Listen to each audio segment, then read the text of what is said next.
Okay, jeg vil bevise cosinusrelationerne. Og det her, det er så dem, vi lige har. Og så vil jeg bare vælge at bevise, hvad A'en er, fordi at det sådan er de samme som alle de andre ligninger.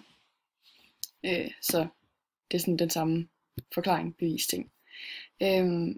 Og hvis vi så har en vilkårlig trekant, det vil så sige, at den behøver ikke være retvinklet, det kan være alle trekanter i hele verden.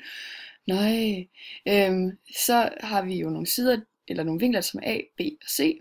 Og så har vi deres sidelængder, som er lille b, lille c og lille a. Hvis vi så deler den over på midten, så får vi så to retvinklede trekanter, hvor vores nye sidelængde kaldes for x, og vores anden i trekant 2, der kalder vi bare for trekant 1. Trekant 2, der hedder det så b minus x. Fordi hele sidelængden er b, altså hvis man minus x, så får man jo den her sidelængde. Og vores nye side her, kalder vi så bare for h. Ja, så for at finde ud af siderne på den her retvinklede trekant, så kan vi jo bruge Pythagoras. Ej, okay, hvad gjorde jeg lige der?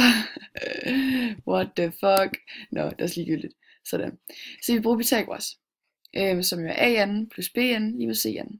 Og det er så for trekant 1, vi regner ud her. Og så omskriver det så til de bogstaver, vi har her, for at gøre det lidt mere overskueligt. Så det bliver til H'en plus X'en er lige med C'en. Og så for trekant 2 er det så H'en plus parentes B'en minus X'en. Nej, B minus X i anden er lige med A'en. A i anden. Og det grund til, at der er parentes rundt om, er fordi, at vores sidelængde kaldes B minus X, i stedet for bare et bogstav, eller tal. Og så sætter man jo parentes rundt om, fordi det skal regnes først. Men for at fjerne parentesen, så det bliver nemmere at regne ud, så siger vi h i anden, som bare, lader vi bare stå her. Så bliver det til b i anden plus x i anden, og så bare minus 2bx, og det bliver så til lige med a. Og så har vi sådan set bare fjernet den parentes.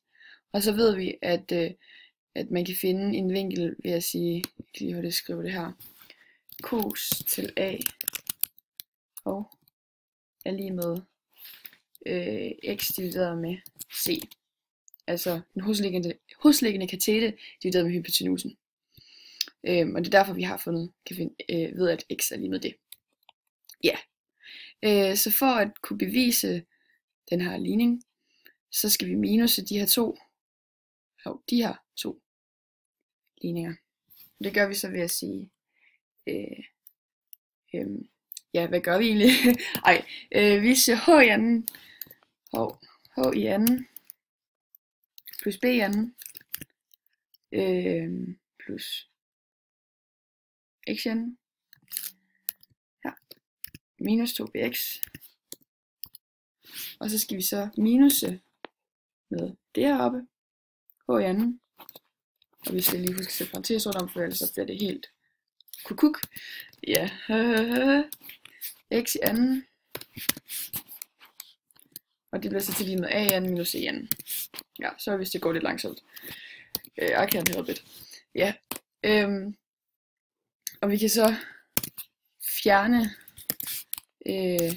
lige de her søde ting.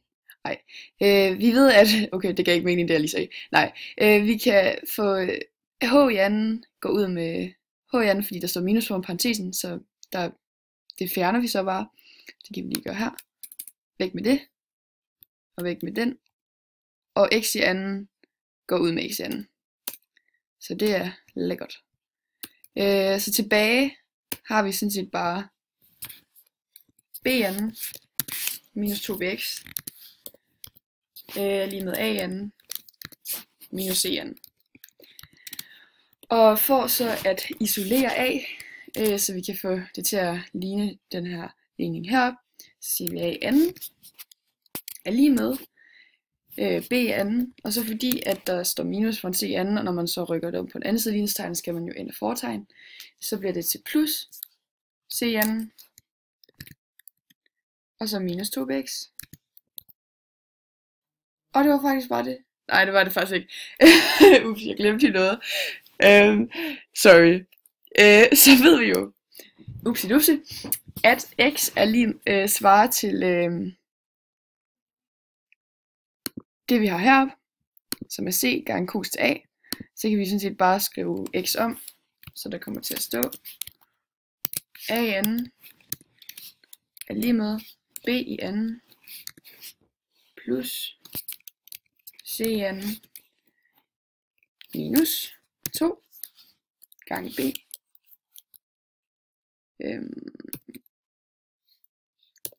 Okay, men jeg føler, at de har skrevet et eller andet forkert.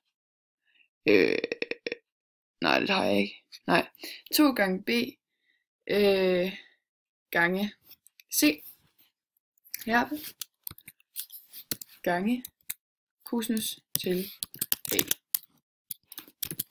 Og så har vi sådan set bare det, som der stod heroppe. Og det var så bare lige det bevis, og jeg vil lige sige woohoo, fordi at jeg kan finde ud af at forklare det. Ja. Og det var det. Tak fordi at I lyttede med. Hej hej.